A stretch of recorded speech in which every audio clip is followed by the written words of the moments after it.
Alhamdulillahi Rabbil Alamin. Wa bihi nasta'in ala umuri dunia waddin.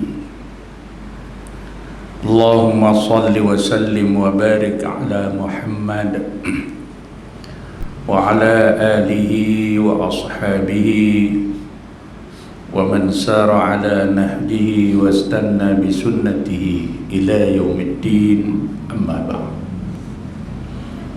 Dikasihi saudara pengerusi majlis, tuan imam kita yang berusaha, pengerusi serta ahli-ahli jawatan kuasa Masjid Kampung Binjai Bayan Lepas. Seterusnya tuan-tuan dan puan-puan, para jemaah, mudah-mudahan kita semua dirahmati oleh Allah Subhanahu wa taala. Alhamdulillah, syukur kita kehadrat Allah Subhanahu wa taala. Kita diberi kesihatan, kita dipanjangkan umur kita sehingga kita sudah dapat berada di hampir pertengahan bulan Sya'ban.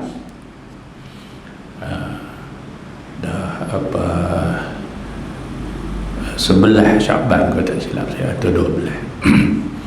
Kita menghampiri Ramadan dan kita dapat bersama pada malam ini di Masjid Kampung Binjai. Masjid ni sangat ada sejarah juga pada saya. Masjid yang pertama kali saya mula-mula ceramah, antara yang awal Masjid Kampung Binjai, radio mai rakam dia tu. Majin mai. Bila dia tak apa mai dah mungkin tua lah kot. Muda-muda ramai. Alhamdulillah, ingat 2 atau 3 kali lah dia main ini. Yang last kali apa kata lebih kurang dekat 10 tahun dah lah buat no. Sebab tu tuan-tuan dengar elok-elok malam ni. Nak boleh main pula 10 tahun pula. Melawak dah boleh aja. Tuan-tuan yang dirahmati Allah sekalian, pada malam ini kita diprogramkan oleh pengurusan masjid untuk kita imbau peristiwa yang sangat besar yang berlaku ke atas Nabi SAW pada bulan Rejab, iaitulah peristiwa Isra wal Mi'raj.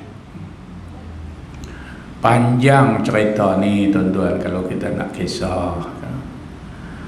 Kalau ikut betul-betul, Nabi mula bergerak daripada Mekah selepas Aisyah sampai ke Baitul Maqdis, kemudian naik ke langit 1 sampai langit 7, sampai ke Sidratul Muntaha. Dan balik semula ke Mekah, sampai di Mekah sebelum subuh, kadang-kadang subuh lah. Makna apa? Kalau kita nak cerita betul-betul tuan-tuan, kalau kita start ceramah lepas Aisyah, habis dekat subuh. Tuan-tuan mau tunggu? Mau tuan-tuan tunggu, saya nak balik. Tuan-tuan sekalian, terlalu panjang. Jadi malam ni kita ambil ibrah yang kita sempat ambil pengajaran untuk renungan kita, jadi panduan kita. Lagipun kisah Isra Mi'raj ni kita dengar lama dah. Kalau tuan-tuan umur 80, sekurang-kurangnya 70 tahun dah punya duk dengar ulang cerita tu kan? Jadi tak perlulah kita cerita detail. Sikit latar belakang Isra Mi'raj. Bila berlakunya Isra wal Mi'raj pada tahun yang dinamakan Amun Huznin, tahun duka cita, tahun sedih. Orang Arab zaman dulu mereka tak ada angka bilangan tahun kalender Islam ni. Dah ada start zaman Sayyidina Umar Al-Khattab, tahun 1 Hijrah dia buat. Kemudian sekarang 2024 Hijrah, 2024 lah. 1445 Hijrah kan. Sebelum tu tak ada. Hari ada, bulan ada, tapi tahun dalam bentuk kiraan belum ada. Maka bagaimana orang zaman dulu mengenali tahun tu, mengingati tahun itu, dia berdasarkan peristiwa apa yang berlaku. Contoh, tahun kelahiran Nabi SAW, hari Isnin 12 Rabiul Awal, tahun tak ada angka, dipanggil tahun gajah. Pasal apa dinamakan tahun gajah? Sebab pada tahun itu tentera bergajah, tentera Abrahah nak menyerang Kaabah. Sampai di satu tempat dekat Mina tu, Allah hantar mai satu kumpulan burung. Wa arsala alaihim tayran ababil tarmihim bihijaratin min sijil faja'alahum ka'asfin ma'kul.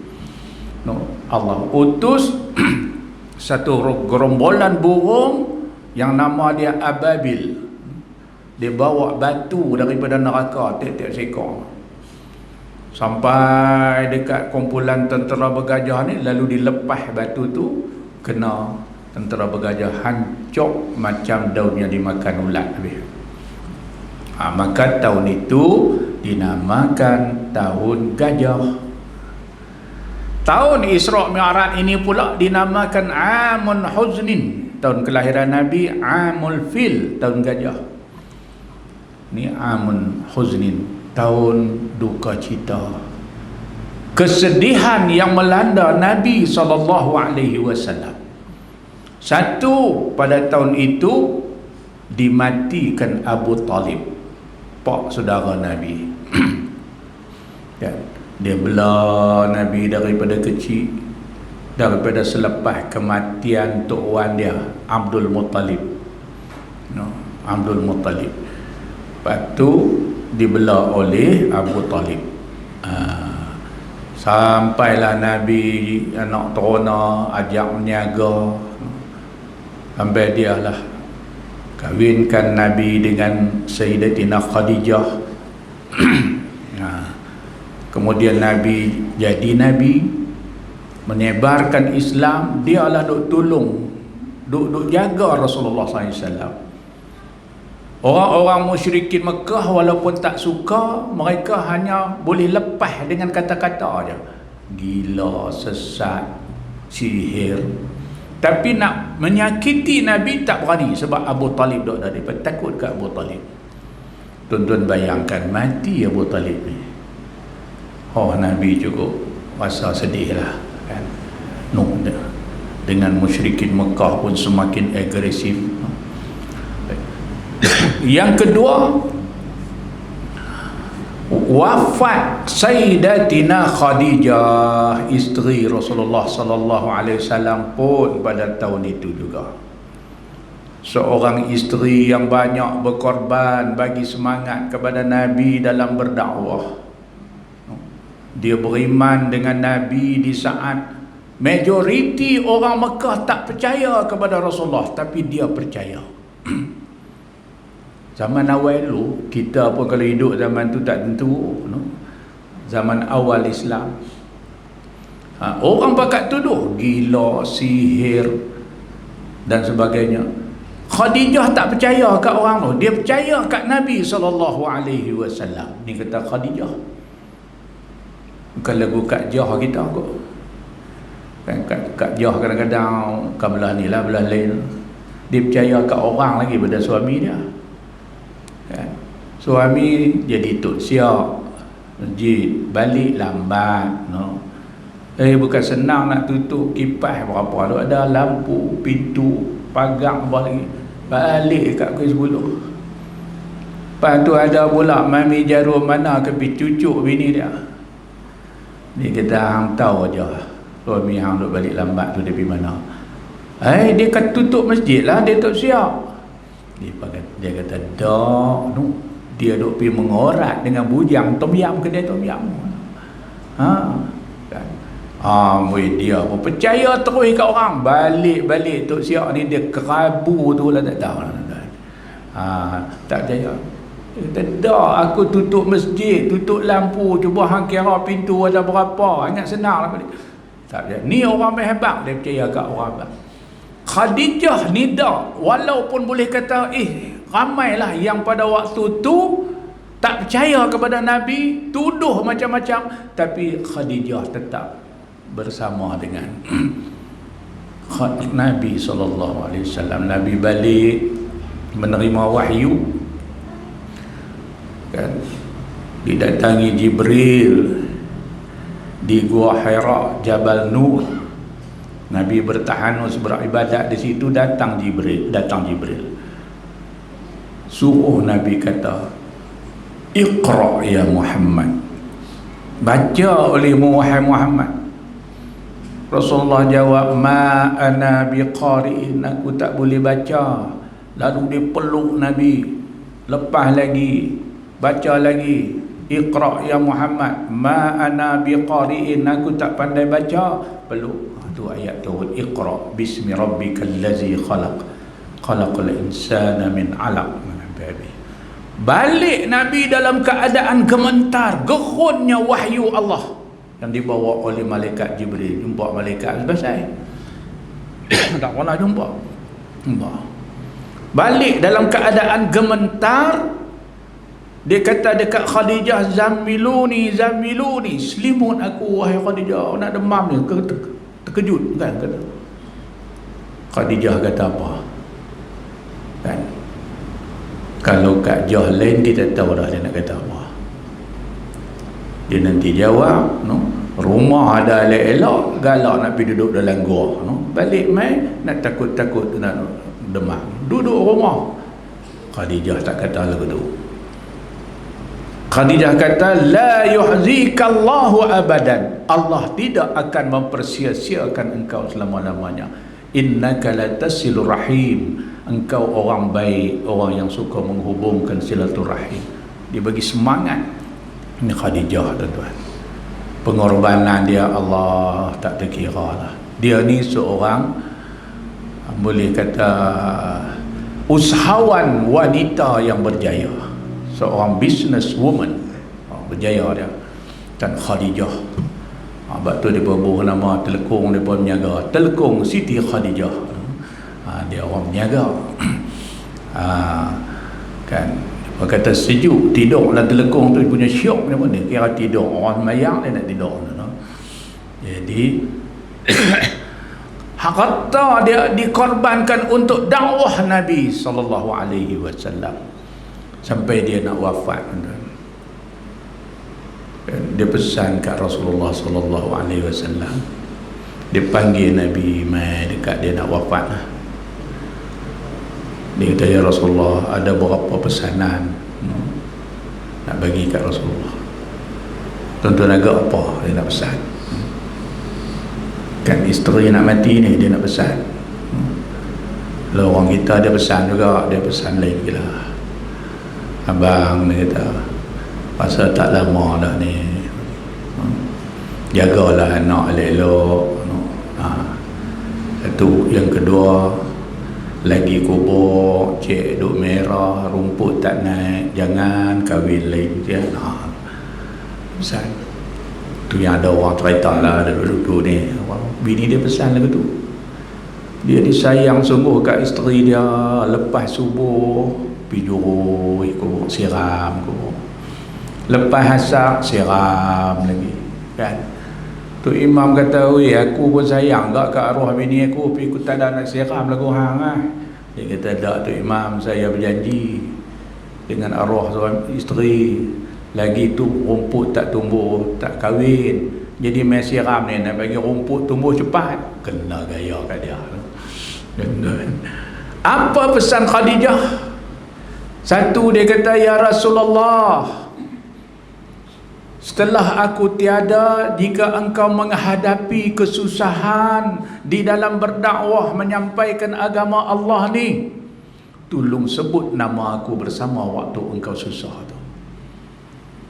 Biarlah walaupun jasad aku dah tak boleh tolong engkau, tapi nama aku tetap bersama dengan engkau ketika engkau susah. Dia Khadijah punya semangat membantu dakwah Nabi. Yang kedua, jika engkau keputusan belanja, tak ada duit, kalau sesuai, datanglah ke kubur aku, galilah kubur aku, himpunlah tulang belulang aku. Jika laku dijual, juallah dan ambil hasil dia untuk fi sabilillah, untuk dakwah di jalan Allah. Ini Khadijah, tuan-tuan, begitu hebat. Bayangkan pada ketika itu mati Khadijah, wafat Khadijah. Abu Talib pun mati, Khadijah wafat. Orang musyrikin pula pada waktu itu sudah sampai ke kemuncak permusuhan mereka kepada Rasulullah.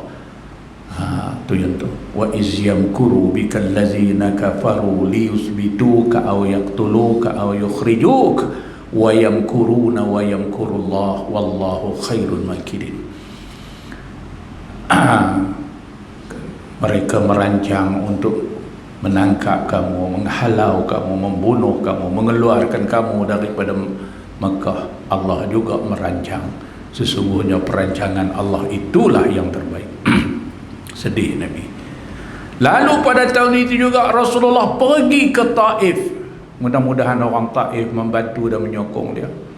Tapi malangnya sampai di Taif, Nabi dipunggai dengan ketulan batu sehingga luka jasad Nabi, sehingga Sayyidina Jibril tengok, geram. Dia kata kat Rasulullah, ya Rasulullah Muhammad, maukah engkau aku minta kepada Allah angkat bukit-bukit yang ada di Taif ini lalu dihampas atas mereka? Nabi kata jangan. Lalu Nabi berdoa, Allahumma hdi qaumi fa innahum la ya'lamun. Ya Allah, ya Tuhanku, berilah petunjuk kepada kaum aku, sesungguhnya mereka ni jahil, mereka tak tahu. Akhirnya doa Nabi sampai sekarang tengok 100% semuanya orang Taif beriman dengan Allah Subhanahu wa taala. Baiklah, itu makna dinamakan tahun Amun Huznin, tahun duka cita. Di tengah duka cita Rasul sallallahu alaihi wasallam itulah lalu Allah Isra dan Mi'raj. Isra maknanya perjalanan Nabi daripada Mekah ke Baitul Maqdis. Mi'raj ialah daripada Baitul Maqdis naik ke Sidratul Muntaha. Mi'raj ni perjalanan angkasa lah, boleh kita katakan macam tu. Mi'raj perjalanan bumi dengan kenderaan yang bernama Burak, bertemankan Jibril. Tuan-tuan dan perempuan yang dirahmati Allah sekalian, baik. Saya nak ambil satu yang kita nak ambil melalui Isra Mi'raj ni. Isra Mi'raj memperlihatkan kepada kita hala tuju seorang yang beriman. Kemanakah berakhirnya perjalanan Rasul sallallahu alaihi wasallam pada malam tu? Perjalanan yang jauh, perjalanan bumi, perjalanan angkasa. Dia berakhir di Sidratil Muntaha, tempat yang atas pada langit yang ketujuh. Jibril teman Nabi sampai langit pertama, langit kedua, langit ketiga, sampai langit ketujuh. Sampai di situ Jibril kata, aku dah tak boleh teman engkau lagi dah, wahai Muhammad. Takat ni je, nak pi ke Sidratul Muntaha aku tak mampu lagi dah. Kalau aku pi juga terbakar jasad aku. Nabi naik doang. Apa yang berlaku di situ? Nabi SAW bertemu Allah Subhanahu wa taala dalam keadaan Allah redha kepada Nabi dan Nabi redha kepada Allah Subhanahu wa taala. Allah sambut kedatangan Rasulullah SAW sebagai kedatangan kekasih Allah. Itu ungkapan yang diabadikan dalam sembahyang kita, tahiyat kita, dengan ucapan tahiyah Nabi ketika berjumpa dengan Allah. At-tahiyyatu lillah, at-tahiyyatul mubarakatus salawatu lillah. Lalu Allah jawab balik, Assalamu alayka ayyuhan nabiyyu wa rahmatullahi wa barakatuh. Itu kita baca dalam tahiyat tu, dialog ucapan penghormatan Nabi dan Allah. Maknanya pertemuan kekasih Allah Subhanahu wa taala. Tuan-tuan, baik. Ini satu saya nak ajak kita sama-sama renung. Bukan saja Nabi menghadap Allah Isra Mi'raj tunjuk. Isra Mi'raj tunjuk inilah hakikat kehidupan seorang insan yang Allah cipta. Kita jangan lupa. Pergilah kita ke mana pun, duduklah di manakah, di bumi ke, pandai naik angkasa ke manakah, tapi di mana akan berakhir kehidupan kita? Di depan Allah Subhanahu wa taala. Ainama takunu yudrikumul maut walau kuntum fi burujim musyayyadah. Di mana juga kamu berada, kematian akan mendapati kamu. Kamu akan menghadap Allah walaupun kamu duduk dalam binaan yang kokoh. Ni kita jangan lupa, Isra Mi'raj tunjuk bagi kita. Siapa orang yang akan berjaya di depan Allah? Tak lain dan tidak bukan orang yang Allah terima kedatangannya sebagai hamba yang dikasihi, yang dirahmati oleh Allah. Orang ni berjaya. Tuan-tuan dan puan-puan, dalam Al-Quran menceritakan ada orang yang sampai depan Allah, bila dia mati dia balik kepada Allah, jangankan Allah nak sambut, wala yanzuru ilaihim, Allah pandang dia pun dah. Ni hakikat, jangan kita lupa. Jangan dengar Isra Mi'raj lagu Nabi yang jumpa Allah, kita ada. Inilah perjalanan kita, akhir perjalanan kita. Baik, siapa orang yang berjaya di hari pertemuan dia dengan Allah? Ialah orang yang Allah kasih, orang yang tinggi kedudukan dan darjatnya di sisi Allah Subhanahu wa taala. Orang ni berjaya. Pasal apa Allah muliakan Nabi? Sebab antaranya selain Rasul apa semua, dia adalah orang yang darjat kehambaan dia tinggi di sisi Allah. Muhammadun Rasulullah. Muhammad itu adalah pesuruh Allah. Kan? Maknanya kita dalam hidup ni kena cari darjat yang tinggi di sisi Allah supaya kita sampai balik kepada Allah, Allah terima kita dengan kasih sayang. Kerana derajat Rasulullah tu tinggi, Rasulullah. Tapi tuan-tuan janganlah duk ligan derajat tu. Orang tanya, mamu ni Rajab puasa banyak, Syaban puasa banyak, Ramadan lagi pasal apa? Dia kata aku nak jadi Rasul. Jangan. Dia habaq lagu tu, esok dia pun main tangkap.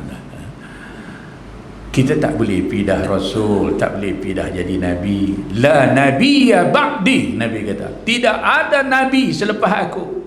Tapi ada darjat yang Allah sediakan untuk kita rebut. Inna akramakum indallahi atqakum. Sesungguhnya orang yang paling mulia di kalangan kamu di sisi Allah ialah orang yang paling bertakwa di kalangan kamu. Tuan-tuan, inilah kerja kita, inilah mujahadah kita dalam hidup ni. Kita nak kejar pangkat. Pangkat apa? Pangkat takwa. Inilah yang akan menentukan bahagianya kita, seronoknya kita di hari bertemu Allah Subhanahu wa taala. Kita bawa darjat ini. Allah kata dalam Quran, tu Imam Muzlalu baca khutbah, tu khatib, wa tazawwadu fa inna khairaz zadi taqwa. Carilah bekalan, sebaik-baik bekal itu ialah takwa kepada Allah Subhanahu wa ta'ala. Tuan-tuan, ni kerja kita dalam hidup. Ada setengah orang kita tanya, ni pakcik dah buat apa lah lepas pencen ni?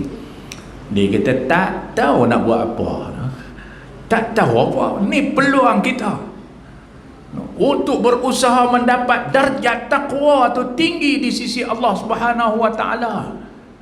Dulu boleh lah kerja, tapi dikalut dengan dunia apa malah dah tak ada apa dah, tumpu. Tuan-tuan, ni nak main pula satu bulan yang akan mengangkat darjat kita. Iaitulah bulan Ramadan Al-Mubarak. Bulan ni Allah programkan bagi kita untuk menjana dan mengangkat martabat takwa kita. Ayat Allah suruh kita puasa. Ya ayyuhallazina amanu kutiba alaikumus shiyam kama kutiba alal ladzina min qablikum la'allakum tattaqun. Wahai orang-orang yang beriman, difardukan ke atas kamu berpuasa sebagaimana telah difardukan ke atas orang sebelum kamu, supaya kamu bertakwa. Ni tujuan puasa. No. Kita mau tahu, ingat diri kita, mau bagi ingat anak isteri kita. Pasal apa kita puasa? Sebab nak angkat derajat kita ni sebagai orang yang bertakwa. Tu tujuan puasa. No. Jangan pakai masuk ni lagi lebih kurang 20, tak sampai dah, 19 hari, 18 hari lagi, no? Cucu tanya Tok Wan dia, Tok Wan pasal apa bulan Ramadan kena puasa? Dia boleh pergi jawab, lah dah nak raya kena puasa. Dia pasal nak raya ya.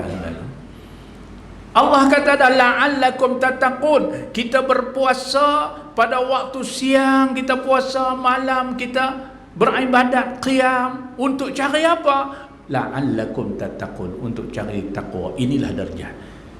No. Oi cantik. Yang ni kena cerita tajuk lain pula. Madrasah, sebab tu ada ulama menyatakan Ramadan adalah madrasatut taqwa. Sebuah sekolah yang mendidik kita bagaimana nak jadi orang yang bertakwa. Kan banyaklah itu. Jadi tuan-tuan dan perempuan yang dirahmati Allah sekalian, itu satu, iaitu Surah Mi'raj tunjuk kat kita hakikat hidup kita akan balik pada Allah. Siapa yang akan berjaya depan Allah? Orang yang derajatnya tinggi di sisi Allah Subhanahu wa taala. Baik. Yang kedua, Isra Mi'raj tunjuk juga kat kita bukan satu jalan yang mudah untuk kita nak pergi ke Allah, no? Dalam nak menjaga, memelihara ketakwaan kita kepada Allah, bukan satu usaha kerja yang sulit. Di depan kita ada halangan-halangannya sebagai ujian daripada Allah Subhanahu wa taala. Kita tengok bila Nabi naik saja burak dengan Jibril, baru start saja perjalanan, baginda dikejar oleh sekumpulan jin afrit. Jin setan iblis dia lah tu, no? Sambil membawa obor, lari, dia bawa obor, lihat api obor. Rupanya larian obor sukan Olimpik yang pertama malam Isra Mi'raj, jin buat, no? Lepas tu kita tak reti, sukan dia bawa api, sukan dia bawa api dululah. Bila tak ada para mufti yang ulama ada tegur, tak ada, lari sajalah. Jin afrit bawa kejar Nabi. Lalu Rasulullah baca doa Bismikallahumma, panjang lagi doa tu. Lalu ghabbah, tersungkur. Nabi baca doa tu menunjukkan permusuhan terhadap iblis yang nak ganggu Nabi. Dah dia jatuh ke depan tersungkur, dia bangun pula, kejar lagi.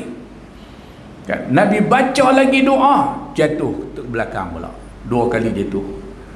Tuan-tuan, saya duk fikir orang-orang kalau dia rebah ke depan, tentulah lutut dia jatuh dulu kan. Luka lutut jin. Bila lutut jin luka, seluar jin pun koyak lutut. Dia jatuh belakang pula, hak belakang pula koyak. Jin londeh tinggal malam tu, depa pergi ambil jual bandel pula lah. Yang tu tak ada dalam kitab pun, saya tambah tuan-tuan.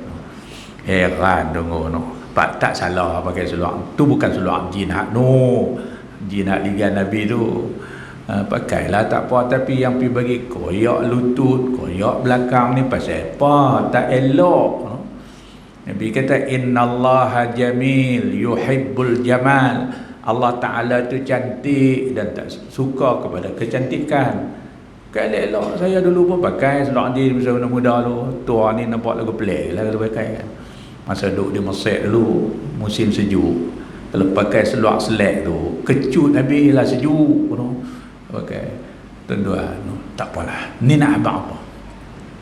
Allah tunjuk kepada kita ini di antara halangan orang-orang mukmin dalam nak memelihara takwa, nak bawa menuju Allah. Kita akan diganggu oleh syaitan iblis. Dalam surah Yasin yang kita duk baca selalu, apa kata Allah?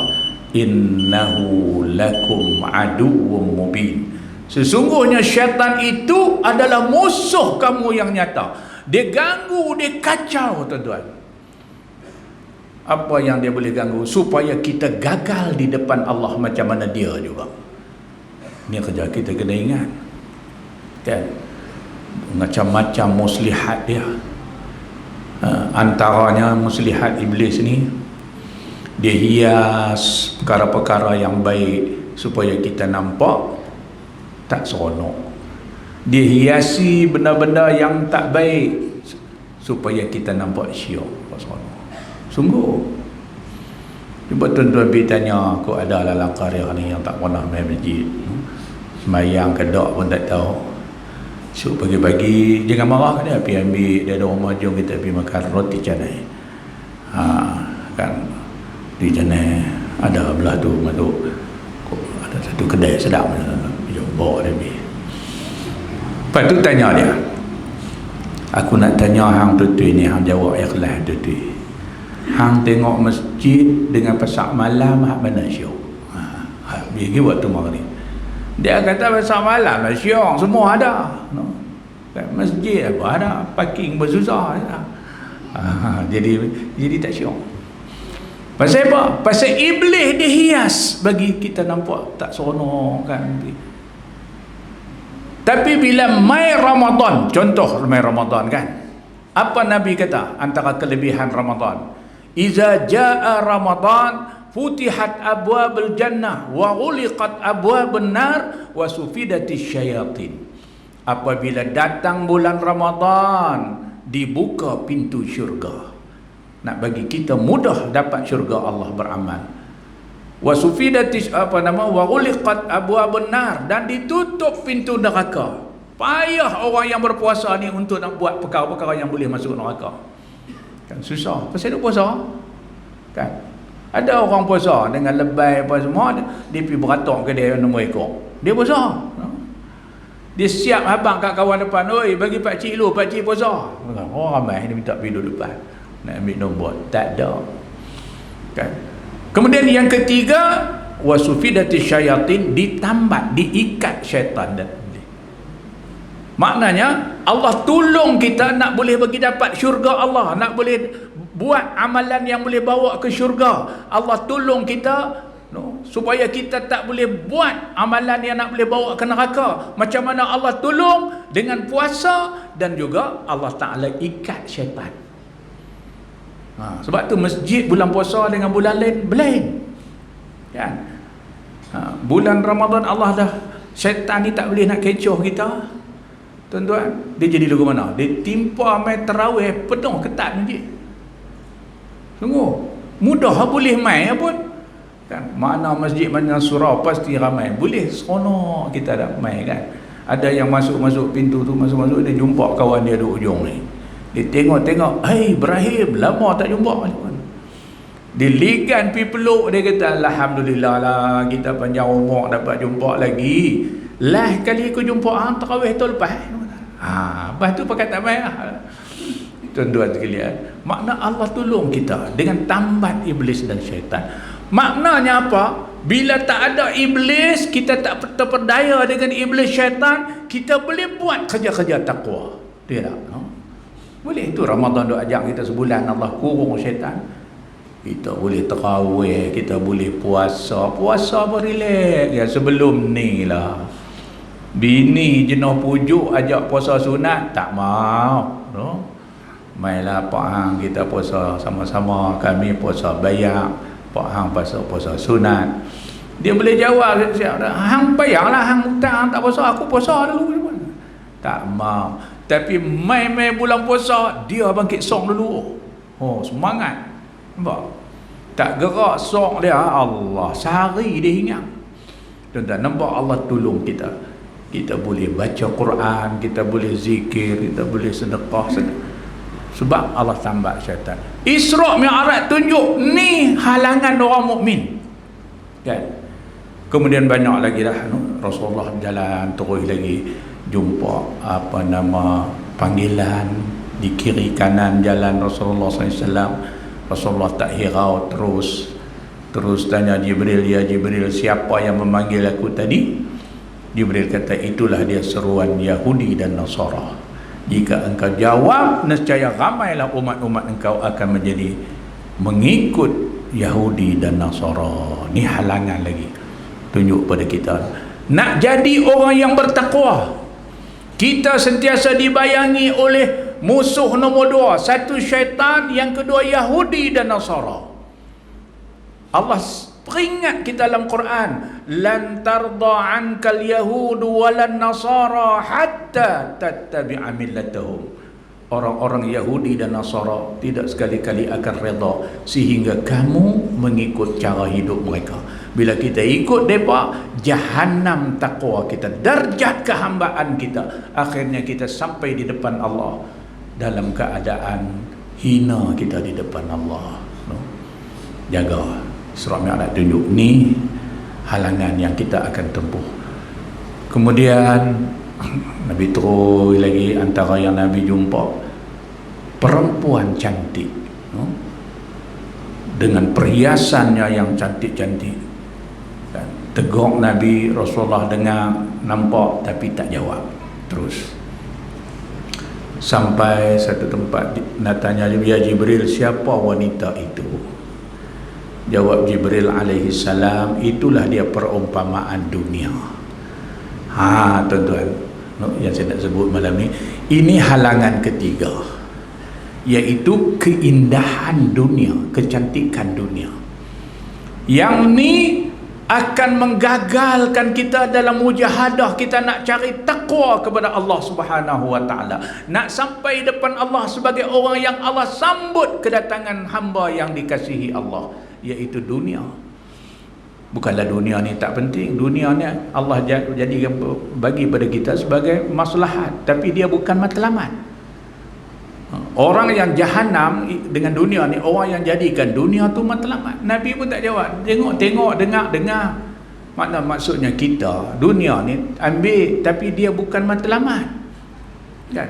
Kenapa dia ibaratkan macam wanita cantik? Kan? Bukan nak habang kata orang perempuan yang segak ni tak baik dah, tapi perumpamaan Allah buat.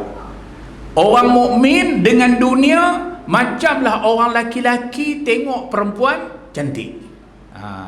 Kan? Macam mana? Dalam ayat Quran Tuhan sebut, Zuyina linnasi hubbus syahwati minan nisa wal wildan ila akhiril ayat. Allah hiasi manusia ni ada keinginan pada perempuan. Maknanya Allah nak habaq lagu tu macam orang laki-laki dengan orang perempuan. Apa sifat orang perempuan cantik? Satu, dia ada daya penarik. Tidak, dia ada daya penarik. Kan? Sebab tu orang nak jual, nak promosi apa juga produk. Kan? Tak kira lah nak buat banner ke, nak buat iklan.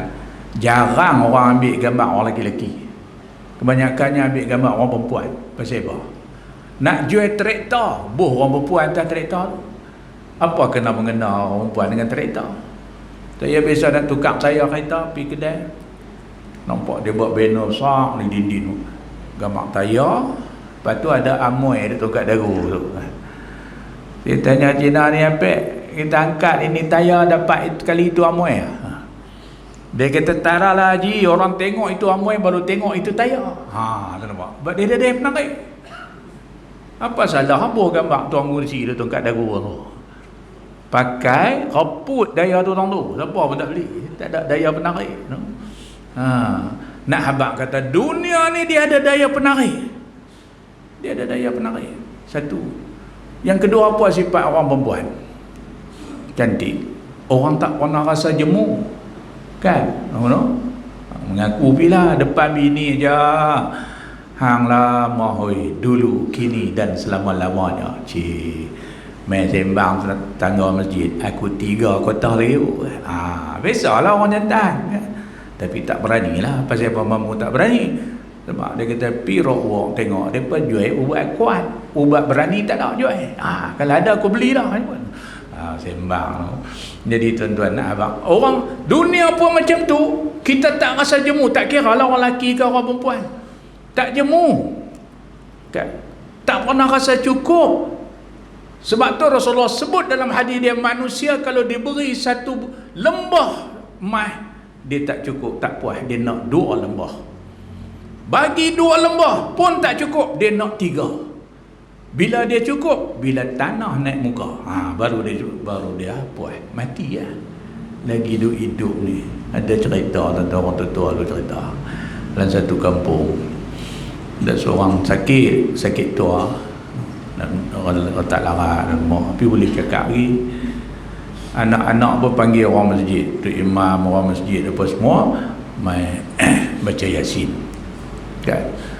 Habis baca Yasin, depa pi lengkong keliling dia duk sakit tu. Sambil duk kepak roti 4 sagi, celup air kopi. Sambil sembang. Kalau seorang tu kata, baru ni ada depa bagi tahu. Ni ada tanah Rizak kampung kita tu, kerajaan, dia buat lot kecil-kecil. Nak bagi ke anak kampung yang tak ada tapak rumah, boleh buat rumah bayar 300 ya. Ni kawan hak sakit saat ni macam Yasin dah dengar kata tanah murah, satu bangkit duk cakung ni, dia tanya geran ada geran dah. Baca Yasin dah tu, tanah murah mau lagi. Ni manusia. Jadi ini halangan kita, no? Yang ketiga iaitu dunia. Jaga tuan-tuan. Nabi pesan dalam satu hadis, no? Kata seorang sahabat Abu Sa'id Al-Khudri, dia kata jalasa Rasulullah sallallahu alaihi wasallam ala al-mimbar. Satu hari Nabi duduk di atas mimbar.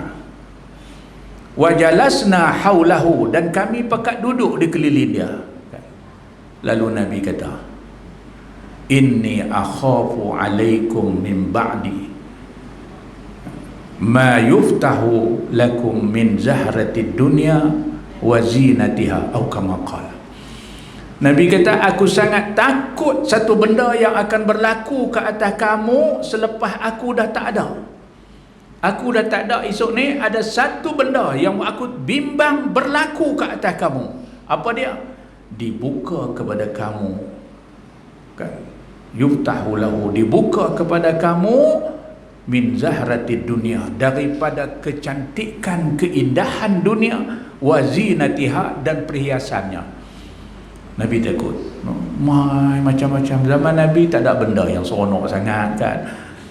Begitu juga. Tapi bila peredaran zaman tu, dia main macam-macam. Allah buka macam-macam. Dunia ni nampak seronok, nampak elok. Kan? Contohlah kita tengok dulu tahun tak sejauh dengan zaman Nabi, memang tak ada apa lah. Memang kita kecil-kecil dulu tahun 70-an, 60-an, apa ada? Satu kampung ni televisyen satu rumah ya ada. Tu pun ada 2 channel, TV1, TV2, hitam putih. Kan? Masa tu malam Sabtu nanti ramai rumah orang ada TV tu. Kita tengok gambar Melayu. Lepas tu ada lagi satu cerita saya ingat masa budak dulu, Combat. Starring Wade Morrow. Habis beban dalam kampung pakai ni terbang buat senapang. Sampai pukul 12 dia naik, dia jadi kotak-kotak gitu ya, habis. Saya nak tidur. Lah ni tuan-tuan, berapa channel penyaduk ada. Contoh, tak cukup yang tu lagi, mai pula ni handphone ni. Lagi kalut, lagi tak sedap kita, galik kita sampai kita lupa apa yang sepatutnya kita cari di dunia ni. Ni Allah buka. Dulu kedai takat pukul 6 petang lah. Pukul 6 lah, tak sudah pergi carilah nasi kandang pukul 10, 9, 10 tak ada dulu. Tahun 60-an tak ada. Kan kedai begitu juga lelek. Semua pukul 10 sunyi dah kamu pinjai, sunyi. Atas jalan tu boleh tidur pukul 10. Orang dulu tidur awal. Pasal tu orang dulu anak ramai, pasal dia tidur awal. Orang lah tak dan tidur. Punya kalut Tak ada masa tutup. Bila mereka tidur tak tahu, 24 jam. Nampak dibuka pada kita kan. Jadi kita leka kan. Tambah lagi kedai tak tutup langsung. Dan saya satu hari lah balik ceramah semua nak tidur.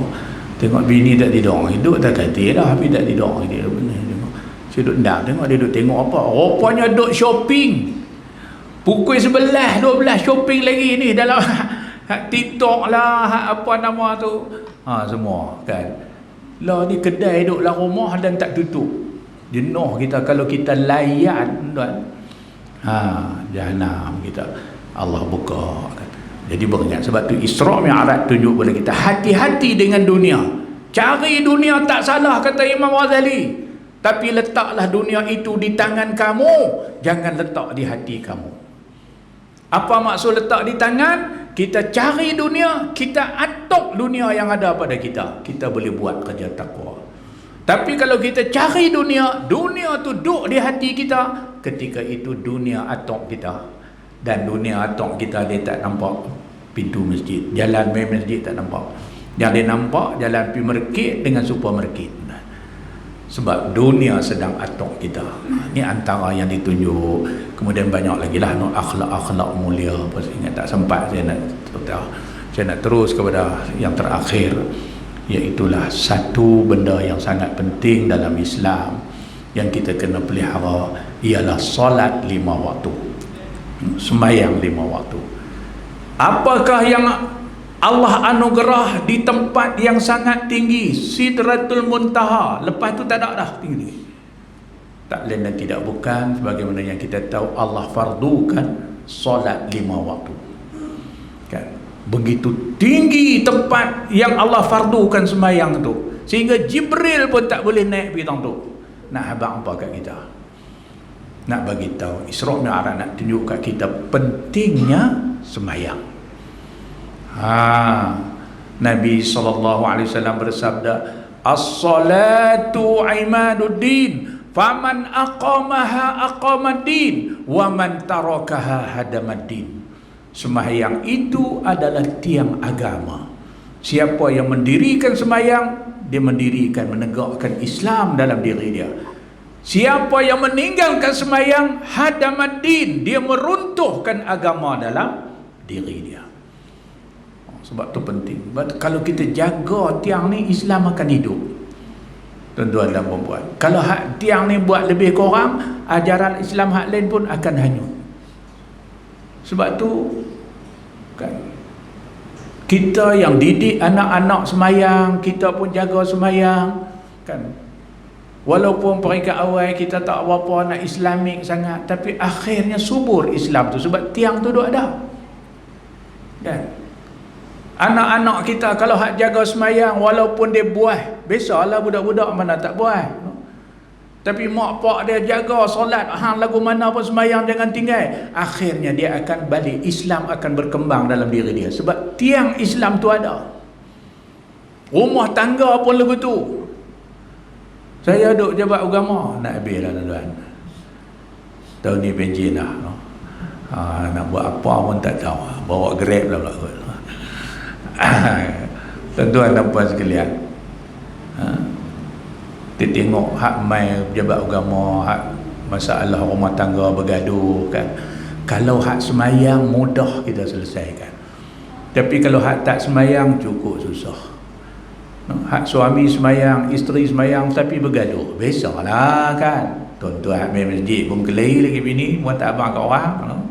Nah, Piramli kata apa? Sedangkan lidah lagi kan tergigit, ini kan pula suami isteri nyanyi di kandang kuda.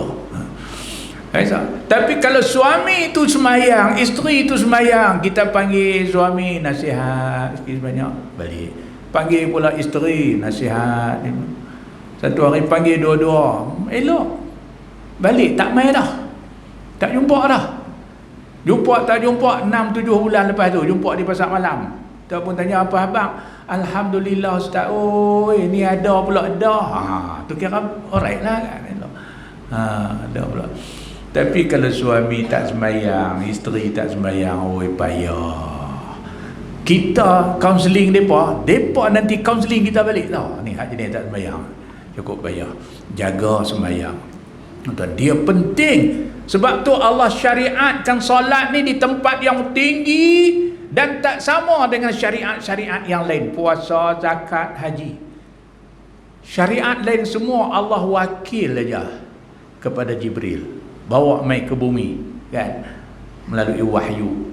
Wakil je. Sembahyang Allah tak wakil, panggil Nabi sendiri terima, tuan-tuan. Sebab tu sampai law pun pelaksanaan dia macam tu kan.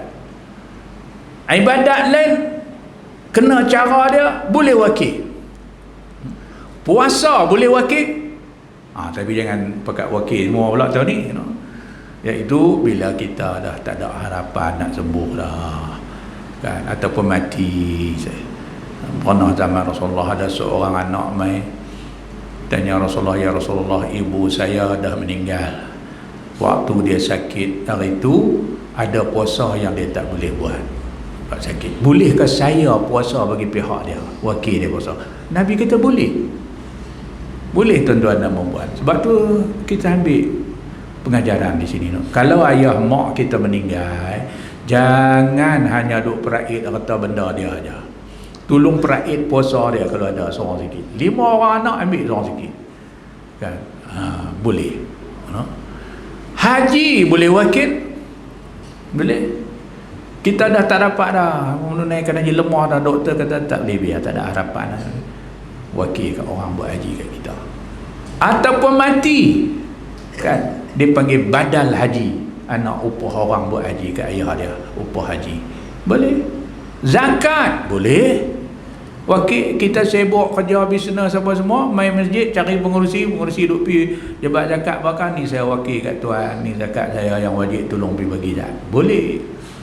Tapi solat sembahyang tak ada cara nak boleh wakil, nak boleh upah, tak ada. Kalau sembahyang boleh upah lah tuan-tuan, agak jadi gubernur masjid. Orang hak ada duit tak ada dalam masjid, tak ada. Semua main upah ya, main upah. Jadi kita hak lebay-lebay ni apa lagi, ni satu bisnes. Kita pergi ambil upah. Ramai pula main awal petang pukul 6, 5 penuh dari pagi nak ambil upah sembahyang. Maka pakat lawan pula, pakat pegang banner satu. Zuhur 30, Asar RM40, Maghrib 50 dengan Isyak, Subuh 100. Ingat senang nak main, dia nak lawan. Ada sembahyang jenazah RM5 pun ketat masjid, tuan-tuan. Tapi tak boleh, tak ada cara, tak ada jalan nak wakil ataupun nak upah. Lagi kita hidup, kita kena sembahyang, tak boleh berdiri duduk, tak boleh duduk baring, pakai isyarat. Boleh orang sembahyang kat kita bila orang buat main mayat kita tak depan ni, baru orang sembahyang kat kita. Tapi janganlah tunggu masa tu kan, malu mayat kita, malu kan. Orang tak kanda depan ni kan, belakang semua pakat sembang. Siapa mati? Kawan kata, dia ni hidup haram tak main masjid. Orang dah kata mati baru main. Tu pun nasib baik orang usung, tidak tak main. Dah lah mati baru main, action pula, duduk depan kali. Tu imam pun duduk belakang dia duduk depan. Allah, malu mayat kita tuan-tuan dan perempuan. Oleh sebab itu, sembahyanglah anda di belakang imam sebelum anda disembahyangkan di hadapan imam. Itu yang akhirlah pentingnya solat dalam kehidupan kita. Mudah-mudahan daripada Isra dan Mi'raj ini kita dapat memperelokkan solat kita, istiqamah kita dengan masjid, tempat mendirikan tiang agama. Tiang agama dalam diri solat, tiang agama dalam qaryah solatul jamaah. Tuan-tuan ada main masjid ni hebat benarnya. Tuan-tuan adalah orang yang menjaga tiang agama, tiang Islam dalam qaryah. Lagi dua ada masjid, ada jemaah, insya-Allah lambat laun Islam akan hidup dalam qaryah kita. Tapi kalau tiang ni runtuh, royuk terus. Hebat tuan-tuan, sebenarnya orang yang mulia di sisi Allah, ahli-ahli yang menghidupkan masjid ni. Marilah kita teruskan. Kita memperelokkan sembahyang kita, sembahyang anak, isteri, cucu, cicit kita, dan sembahyang anak karya kita. Inilah yang akan membawa kita kepada kejayaan. Sebab tu laungan azan, hayya 'alas salah, hayya 'alal falah. Mari sembahyang, mari menuju kejayaan. Orang yang salat, dia akan berjaya di dunia dan berjaya di akhirat Allah Subhanahu wa ta'ala. Jadilah dekat tu tuan-tuan beberapa perkara yang kita dapat ambil daripada Isra Mi'raj yang terlalu banyak pengajaran dan iktibar. Mudah-mudahan menjadi panduan kita semua untuk menjadi hamba Allah yang berjaya di dunia dan berjaya di hari pertemuan kita dengan Allah, sebagaimana pertemuan Nabi SAW dengan Allah pada malam Isra dan Mi'raj, insya-Allah. Wallahu alam. Terima kasih banyak pada pengerusi di Ahli Jawatankuasa Qaryah Masjid Kampung Binjai atas undangan saya untuk kali yang keberapa tak ingat dah. Mudah-mudahan pertemuan kita ini dirahmati oleh Allah Subhanahu wa taala. Wallahu alam. Bismillahirrahmanirrahim. Alhamdulillahirabbil alamin, wassalatu wassalamu ala sayyidil mursalin wa ala alihi wa sahbihi ajma'in. Allahumma rabbana taqabbal minna innaka antas samiul alim. Allahumma arinal haqqa haqqan warzuqna ittiba'ah wa arinal batila batilan warzuqna ijtinabah. Allahumma ja'alna mimman yastami'una al-qawl fayattabi'una ahsanah. Allahumma barik lana fi syahri Sya'ban wa ballighna Ramadan. Rabbana atina fid dunya hasanah wa fil akhirati hasanatan wa qina azaban nar. Sallallahu ala sayyidina Muhammad wa ala alihi wa sahbihi ajma'in. Walhamdulillahi rabbil alamin. Taqabbalallahu minkum wa billahi taufiq wal hidayah. Assalamualaikum warahmatullahi wabarakatuh.